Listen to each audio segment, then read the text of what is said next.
This morning, we're going to start right off with local psychologist Dr. Amy Beth Taublieb, who is here to address the emotional topic. So you are thinking of ending your marriage. That's a pretty heavy one for first time someone sits down with you, huh? Oh my goodness, yes. Wow. And you know what I always say to people, leaving your marriage, you can always do it, but it's not always easy to undo it. Not impossible, but it's not always easy to undo it. So what I encourage people to do is to be very, very honest with themselves about why they're considering the ending of the relationship. Okay. First of all, are you doing this because there's someone out there waiting in the wings? Not a good reason.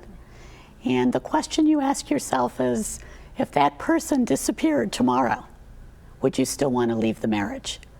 Secondly, have you done everything you can to make that marriage work?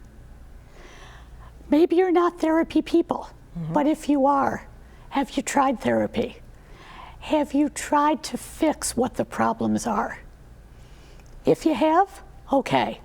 If you haven't, you don't want to be sitting in an attorney's office or in front of a judge filing the divorce and saying, wait a minute here, maybe I woulda, coulda, shoulda.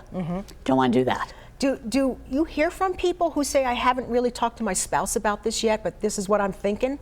They're already at that point? They're already at that point. And usually when people are already at that point, the best thing for them to do is pause for a moment and step back.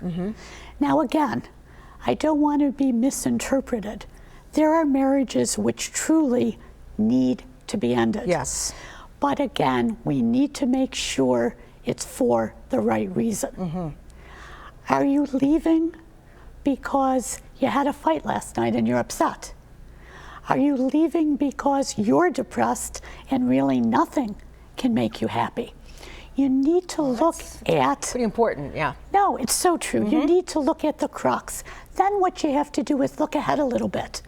If I do decide to leave, what does that do to my life? What does that do to my kids' lives? And what does that do to my husband's life or my wife? Right, and we bring up the subject of children. That's a supremely important part of this. And I always say to people, you don't want to remain in a relationship, quote, for the sake of the kids. Because if you do, you're really teaching your children a bad lesson. You're not being a good role model. You're teaching your children, I should remain in a relationship that is bad for me, that is abusive, whereas I'm unhappy. You don't want to do that. Right, because they're seeing that. Of course they're seeing that. You're not, shielding them from that. You're really not.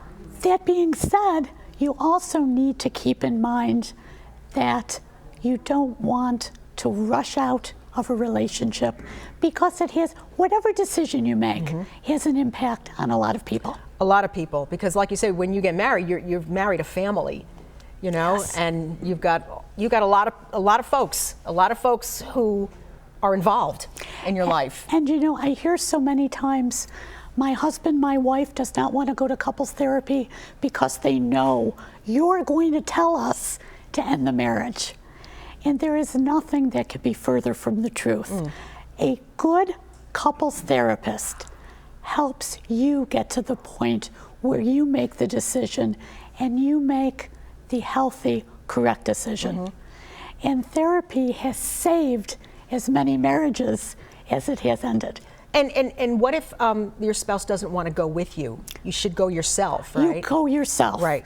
I have met with husbands, I have met with wives on their own to help them make the correct decision. But also don't assume your spouse won't come with you, right? If you've never asked. And I always say, if your spouse doesn't come with you, or if you don't want your spouse to come with you, oftentimes that's diagnostic within itself. Yes, it is. Yeah, it is, because that's the time to be honest. That's the time you Yeah, need to be we all honest. don't live in cocoons, you know, where these things just happen and you can just melt away and start a new life somewhere. It's just not the way it's going to be. No, it isn't. Yeah. No, it isn't. Listen, I want to change the subject for just a second because we're just almost out of time. You have a new book coming out? Well, I have a new edition of The Tail Wags the Dog coming out. Oh, wonderful. So I would just encourage people to keep watching here, watch my website, watch my Facebook page. There's a lot of exciting stuff coming out. That book was very popular. It was. People love that. It was. Yeah, it was a thought a day. It was just wonderful. All right, listen, we're going to leave you with Dr. T's information. If you would like to get in touch with her, we're going to give you her office number. This is an office number for appointments only, 834-1505. If you'd like to get into a dialogue with her, please go to her website or her email, dramybeth.com, or email her at drdrtaublieb@aol.com. So hopefully we gave you something to think about today, and hopefully for you it's good news.